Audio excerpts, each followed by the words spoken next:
ملعب السلام صغرتا كان محور نشاط رياضي مختلف عن كل النشاطات الرياضية السابقة. حشد من الولاد الضيوف بصغرتا التقوا بالملعب، تنافسوا بروح رياضية بتنظيم من الاتحاد اللبناني لكرة القدم بالتعاون مع خلية الأزمة بتيار المردة. أول شيء صباح الخير، اهلا وسهلا فيكم وميرسي كثير لكم. مثل ما بتعرفوا هيدا النشاط مهرجان كرة قدم. اليوم نحن كاتحاد لبناني لكرة القدم منظمين هيدا المهرجان اكيد بالتنسيق مع خلية الأزمة منطقة صغرتا الزاوية. هيدا في هيدا النشاط اول شيء بنعرف نحن اليوم في نازحين بسبب الحرب اللي تأتت علينا اليوم كلبنان، فمشان هيك نحن حبينا نوقف حد اهلنا بجنوب، اهلنا ببيروت، ونعمل لهم هيدا مهرجان كرة القدم. هيدا النشاط ان نرجع نرد الفرحه والبسمه على قلوب هودي الاولاد اللي بتتراوح اعمارهم من 6 سنين لعمر 14 و15 سنه.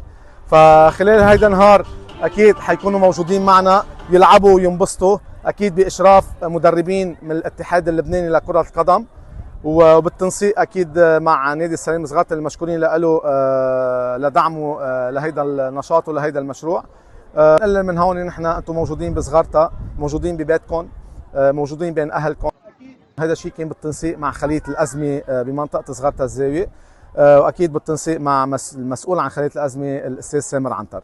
هو نشاط اكيد بيندرج ضمن اطار النشاطات اللي بيقوم فيها الاتحاد اللبناني لكرة القدم، وبتعرفي بهالاوضاع يعني نحن وعم نحس بتحسي بالستريس بقى، كيف الاولاد والنازحين بقى. اقترحنا هذا الموضوع مشان يعني شوي نطلع الاولاد من هالستريس اللي عايشينه، خصوصا مطرح منهم عايشين هني بالمدارس. هلا يجوا يعملوا نشاط ينبسطوا فيه، هو جاست فور فان، منه بس مرتبط بالفوتبول. بتشوفوا هلا اذا بتكونوا عم بتصوروا الالعاب هي مجموعه من كل شيء، يعني ركض، شيء بالفوتبول، شيء بالايد، يعني كل هول الالعاب مثل ساعه سبور مثل ما بيقولوا، شوي هيك ينبسطوا هالاولاد ويطلعوا من هالاجواء اللي عايشينها.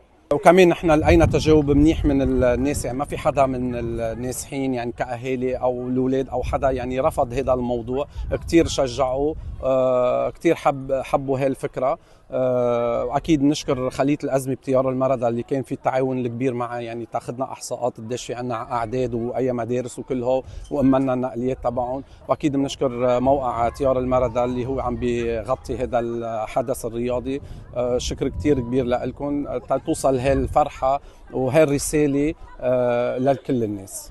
نحن هيدا النشاط عملنا هون مع السلام صغرتا مع الاتحاد اللبناني لكرة القدم كرمال الاهل بالجنوب واخواتنا كلهم هن جزء منا بالاخر، يعني هن اجوا لهون نحن بدنا نساعدهم وخلوهم ينبسطوا. نهار حلو مثل ما بتشوفي في اولاد بنات شباب صغار وكبار، بدنا اياهم ينبسطوا معنا هون ويعرفوا انه هن ما وحدهم، نحن معنا كمان.